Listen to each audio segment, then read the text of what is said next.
this week, Parshas Noach. The Torah speaks about an event that had a tremendous influence on life in general, and specifically on religion. If we look at the world mythologies, we'll find that many of the world mythologies, maybe even all of the world mythologies that came out of that area in the Middle East, from where the Torah originates, they mention a deluge, they mention a flood that wiped out humanity.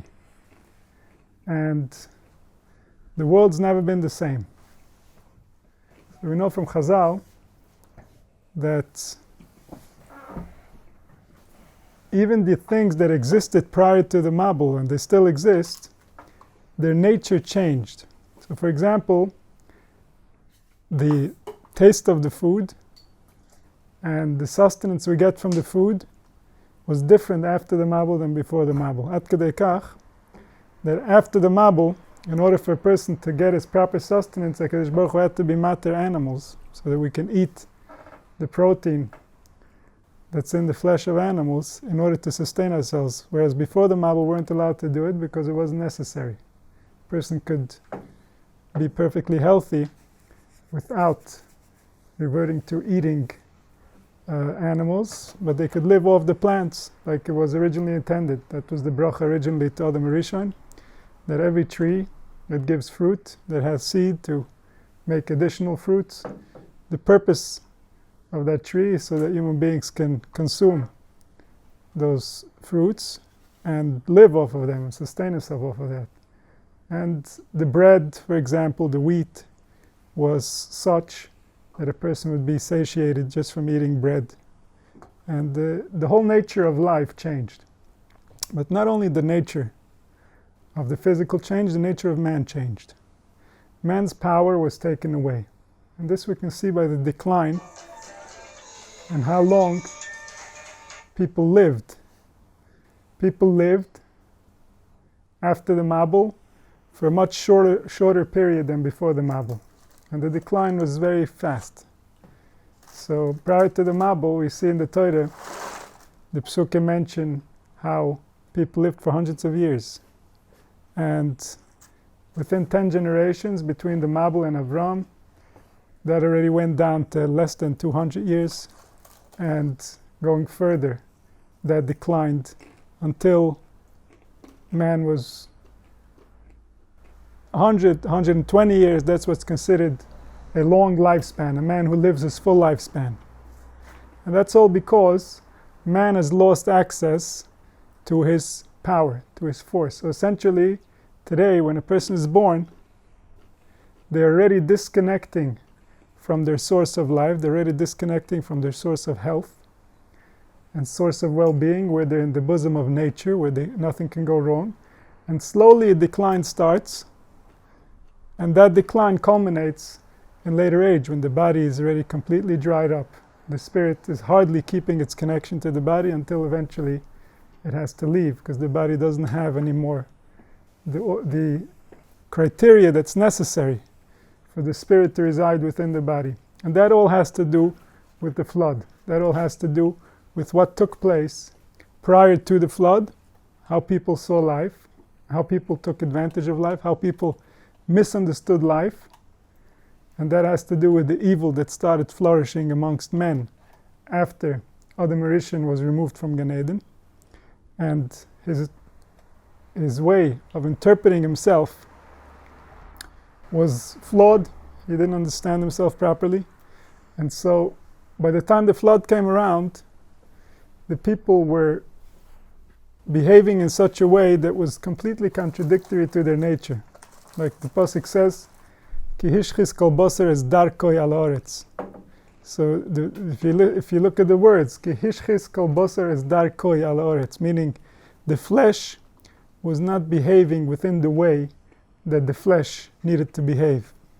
It's its own way that he was violating. Because at that time, there was no Torah, there was no specific mitzvahs other than the Sheva mitzvahs that we're familiar with.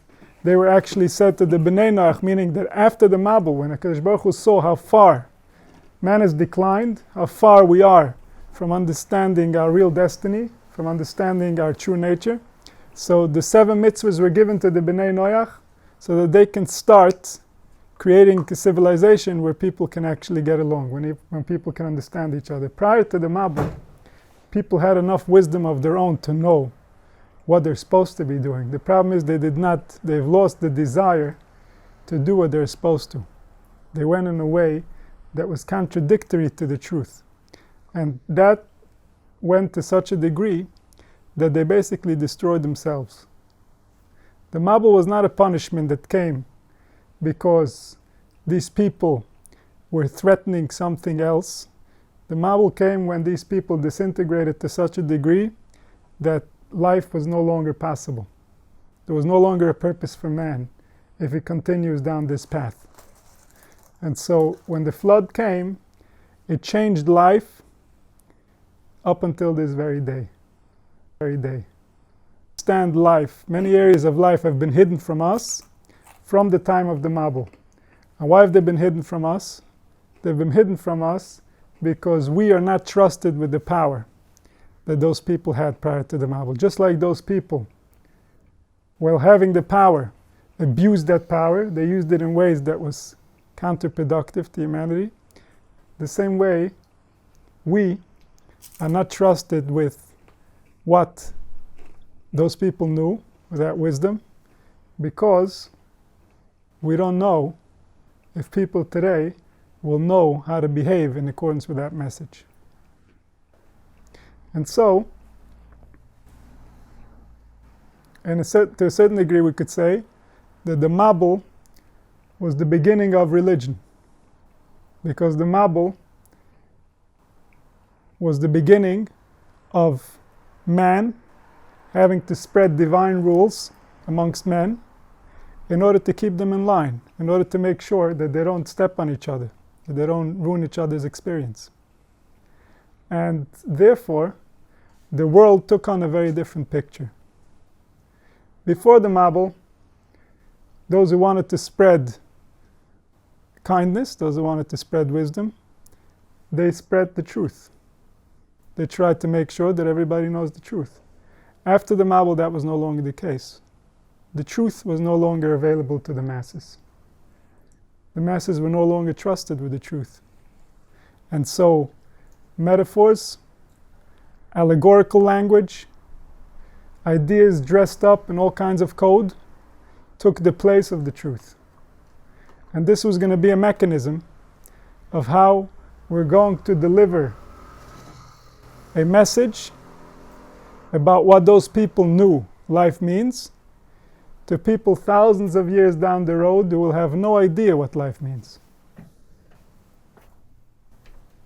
And the message had to be encoded in such a way that only the people who qualify will understand what's being said.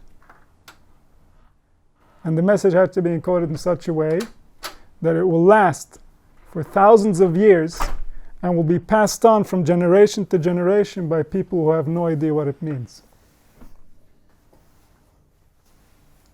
And in hindsight, we can see that even though we don't understand what they did or why they did it, it worked. Today, we have access to information. Today, we can spread information by the click of a button. Back then, it wasn't that simple. In fact, every religion, every interpretation of religion, every king that had a philosophy, that had a creed, that had a system of government that he wanted the people to follow, would make sure that everything that contradicts his way, that contradicts his beliefs, that contradicts what he's trying to create, what he's trying to cause people to believe, to be basically removed from history. And this happened over and over and over again.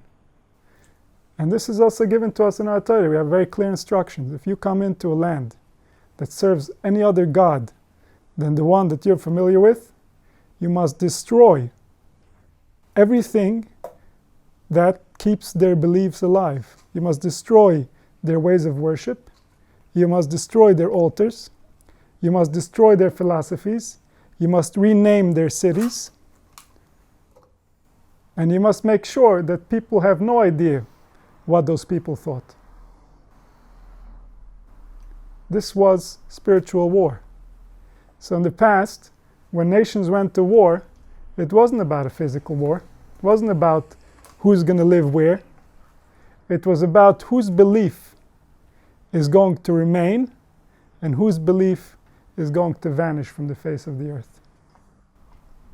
Who is going to be the ultimate dictator of truth? That's what wars were about.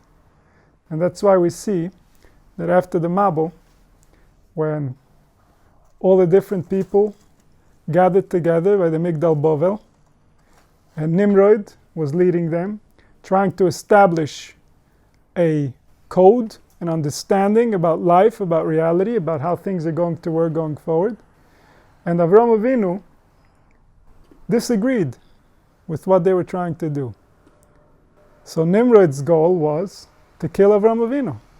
If there's one person that might stand against what we believe, that might not go along with our system, that person is going to ruin the whole thing for us. His beliefs are going to create a resistance to the reality that they're trying to create, to the reality that they're trying to manifest. And so we realize how deeply these people understood the world of beliefs, the world of the spirit, the world of understanding. Because it's those worlds that interpret everything else. It's the human mind that gives meaning to everything else. And after it does so, it's the human reaction. It's how the human heart's going to react to those beliefs that's going to create reality. It's going to create, for example, how much sustenance we're going to get from our food. So if human hearts are at peace, the earth has a different quality. And the food that it produces has a different quality. And the thoughts that are produced with that food, with the energy of that food, has a different quality, has a different purpose. So nature interacts with nature in a very deep way. Everything is affected by everything. And it all starts with the human being. Why does it start with the human being? Because that's the only piece in the whole puzzle that creates its own destiny. That through the power of words interprets life and creates realities and lives within those realities. And those realities dictate the quality of the rest of nature, the quality of the globe, the quality of the produce, the quality of the animals, the quality of our very own lives. And so when people lost access to their wisdom, to their power, to their strength, so did the earth. So did the food. So did the animals. Everything falls with man. And everything rises with man. And therefore a message had to be delivered thousands of years later to people who will have no idea how powerful they are, or what it means to be them, or what they could do, or the type of experiences that could be available to them. However, knowing these details is key to man's survival, so that the earth, the globe, life can go back to its former glory, can go back to what it was before the Mabul. Because not only do we have to reverse what happened at the time of the Mabul, we have to go further and reverse what happened at the time of the Chet of Adam Rishon. We have to go all the way back to the beginning. We have to return man to his former state so that all of nature will return to where it really belongs, to how it's supposed to be. And this is very similar to how we see on an individual body. If we see a person who's been tormented by stress, or by guilt, or by feeling inadequate, or feeling frustrated by life, slowly the body will start showing the symptoms. So it's not the mind alone that's going to be hurt. It's not the mind alone that's going to go down. Not only will that person have less energy, but even physically, his body will start getting drier and older. Some people age before their time because of the events that take place to them, because of their spiritual state. And so the same way on the collective level, humanity as a whole affects all of life, all of reality, all of the universe. Everything has an impact on everything. Everything defines everything else. And this is how we find that in the time of the Mabul, before the Mabul, HaKadosh Baruch Hu wanted to give the Torah to those people. That generation was meant to receive the Torah. And why? Why that generation, Dafke? Because it says that HaKadosh Baruch Hu gave to the people before the Mabul, Hitimon me'en olam haba. They had a taste of the future. They had a taste of what it's like when man is in charge of his own destiny. When man understands himself enough to know what he needs to do in order to make his life better. But rather than using that wisdom to build the reality together, where they can all unite, they use that wisdom to fight with each other and take from each other in order for each individual to try to achieve his own destiny, to try to achieve things that are good for him on account of everyone else. And that caused their own spiritual power to start disintegrating. The Sfarim say that when HaKadosh Baruch Hu brought the Mabul on the people, it was first that the Malochim, the Neshomas that were in those people, disintegrated. They had no spiritual power. Because they were so against each other, because they were constantly in conflict, they started losing their spiritual power. And their spiritual power went to such a low level that the flood can come. And the flood, the waters coming out, the Zohar says that when the heavens opened and the water started coming out, those were the same heavens that should have opened in order to give them wisdom, in order to help them understand Torah. But because of their level, because of how they interpreted life, those windows, when they opened to give them wisdom, that wisdom was against their sustenance. That wisdom actually removed their ability to live on this world, because they've set themselves up in such a way that they were against wisdom. And that's how we see the pasuk where it says, "B'shegam hu basar v'hoi yom av mei v'esrim." So b'shegam is b'gematria Moshe. That Moshe Rabbeinu was alive at the time of the Mabul, and he came down in order to give them Torah, to give them wisdom, and unfortunately he was one of the people who perished. And then he came back in the next incarnation, he came back pure. But that right away after he was born, his mother could already see that this time he's different. This time he's pure. This time there's nothing else that's trying to take his attention. He's just trying to make the world better. And so what we see from these people, what we see from what was happening in that time, is that wisdom alone, knowledge alone, can go either way. Like the pasuk says, "Chachamim heima lahora, elahetiv lo yedo." Sometimes the person could be wise to do evil, but he doesn't know how to use that wisdom for kindness. And that's because he doesn't have the proper heart. He doesn't have the proper midas. And that's what was missing before the Mabul. That's why they couldn't get Torah, because their midas were wrong. Their midas were bad. And they didn't know how to interact with life in a friendly fashion. They didn't know how to interact with life to create a win-win situation where everybody wins. And they had the ability to do so. They had the information to do so.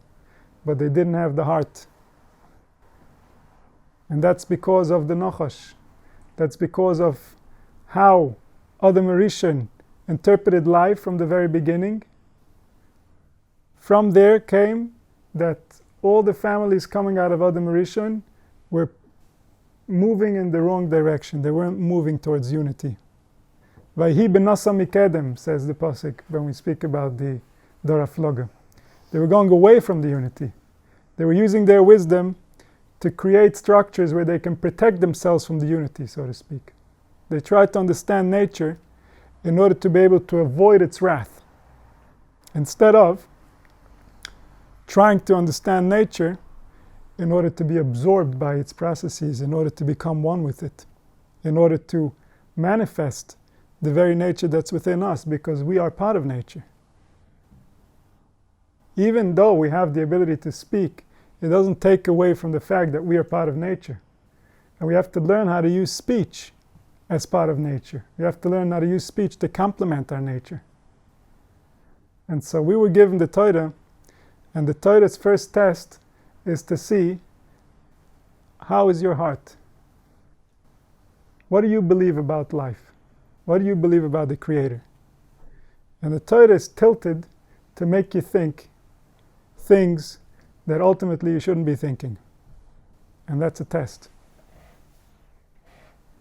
Is your heart deeply steeped in kindness so that you can know that the one who created you is kind?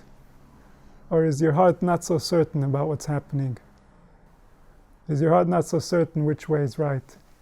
Does your heart maybe even say that this world is cruel? You have to be cruel to attain anything in this world. And that, if a person goes through the Torah with that attitude, the Torah is going to take away all his spiritual power. He's going to end up seeing a God that's much more closely resembling a devil than a God. And that's from the same text. And this is how these people, through their wisdom, could send a message that for thousands of years has mostly only been understood by those who needed to understand it. With very few and very, very long periods of time, you can find here and there some people understood more than they should have. But in general, the message has been properly kept, and those who understood it needed to understand it. And early on, it required a tradition. The knowledge of the truth, of the true meaning of things, understanding our history and understanding what happened, why it happened, what it caused for the future of humanity, all these things were very tightly kept secrets. Why are they secret? Because these steps of how we were slowly brought to be at this very low level that we're at, all these steps are keys. Each story, each event, when properly understood, allows the person to transcend that event, to transcend that limitation on human consciousness, to transcend all the different limitations that were placed on our way of seeing life and our way of experiencing life because of the necessity of the time. All these things become a tool of power to one who understands them. And it allows him to open up to those realities that were available to people in ancient times. If somebody could see life from the eyes of the people of the Dor HaMabul, if somebody could see life today through the wisdom of those people, then he can change the world easily. Those people had enough information to change the world, as is obvious from the events that took place. Not only could they change the world by affecting people and influencing people, their spiritual power, their wisdom was deep enough that through their behavior they could change how the structure of life works, how the rain, how the food, how the interaction between the physical and the spiritual happens. Ad kedei kach, that even after the Mabul, when they hardly had any memory of that knowledge anymore, because everything was eliminated, Shem had some wisdom from before the Mabul, which he kept very safe. Only in the Besmedrash of Shem ve'Ever would they teach that knowledge, and that's why Ever, who was a Talmud of Shem, is the language that remained as Lashon HaKodesh. He was the one who represented the language of Lashon HaKodesh, Ivrit, the language of Ever, in that time, in that place, the time of the Dor HaMabul, where every person represented a language. Mitzrayim represented a language, Yavan represented a language, because all the 70 languages were from the grandchildren of Noach that were born after the Mabul. And so Aver is the language of Hebrew, which Avram Avinu called himself after when he said, Ivri Anoichi. So he said, I belong to the family of Aver. I belong to the one who received the wisdom from Shem, who lived before the Mabul, who knew information from earlier on. And so and all of them had traditions going back to before the Mabul. And this is how Mitzrayim, the son of Cham received all of Africa. Mitzrayim was the smartest amongst his children, and they created the ancient Egyptian culture, which was steeped in wisdom that relates to a time of before the Mabul, that relates to tiny pieces of information that survived the flood, that survived the change that HaKadosh Baruch Hu made in how life is going to be lived on this planet. And these changes, they happen periodically. So when we see in Chazal, they mention that HaKadosh Baruch Hu is beyond time. Right? The very name of HaKadosh Baruch Hu, when we call him the Shem Havaya, it means Hoya Hoiva V'yeh Ka'echad, that he is all at once and he transcends time.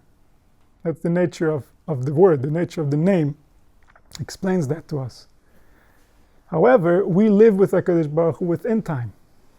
We interact with him while we're under the influence of time.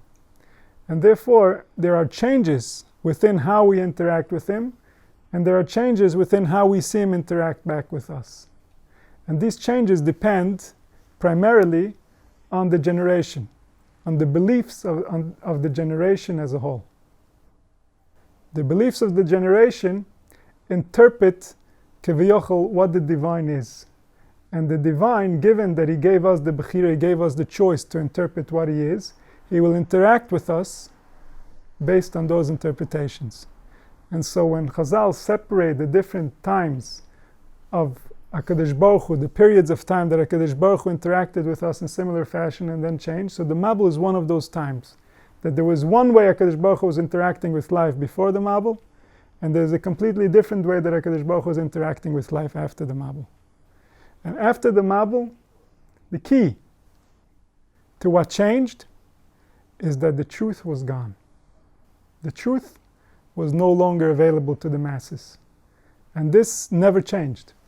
Even in the time of Beis HaMikdash, there were certain secrets that were revealed to the masses within Klal Yisrael. However, the general knowledge of what life is and how it works and what the Creator really wants from us, how can we really please him, those realities were hidden from us. And even more hidden after the Churban Beis HaMikdash. After the Churban Beis HaMikdash, the doors of prophecy were closed. How do we close the doors of prophecy? Human nature is human nature. We close the doors of prophecy simply by not telling people how it works. By misleading them with information that they can't understand. And therefore the doors of prophecy are closed. The knowledge of how a human being can gain access to his own spirit, can gain access to transcend the five senses and realize a reality that's deeper, a reality that usually we only have access to when we leave the body, we've lost the keys to those doors. We've lost the ability to do that. And that severed our relationship with the truth almost completely. If not, for the mitzvahs, for the actions that we still do to keep us attached to that distant past, we would have no shaykhs to the truth whatsoever today. Because it's certainly not in our understanding. It's certainly not in our way of thinking, and it's certainly not in our beliefs. So our only relationship to the truth is our ability to do actions that contain a message of reality within them, and to contemplate the Torah, which has the truth encoded within it. And so the more we dig, the more we get familiar with it, the more we allow our spirit to be taken over by those words, ideas, and concepts, we can slowly gain access to a little taste of the truth, until ultimately the truth will be revealed to us. And why? Why was the truth hidden from us for over 4,000 years? Because our behaviors our hearts, our emotions were broken. We're not working for us, they're working against us. And so when the emotions are broken, when we become an enemy to humanity, the more power we have, the bigger the enemy we are. The more wisdom we have, the more of a problem we become. And therefore the wisdom had to be taken away, the truth had to be taken away, suffering commenced, civilization happened to distract the masses from the fact that they're going through a life that they have no idea what it means. They have no idea why they're even doing it, and they just keep doing it. And so we needed 70 different languages and 70 different cultures in order to confuse the people so that they don't think and they just keep moving.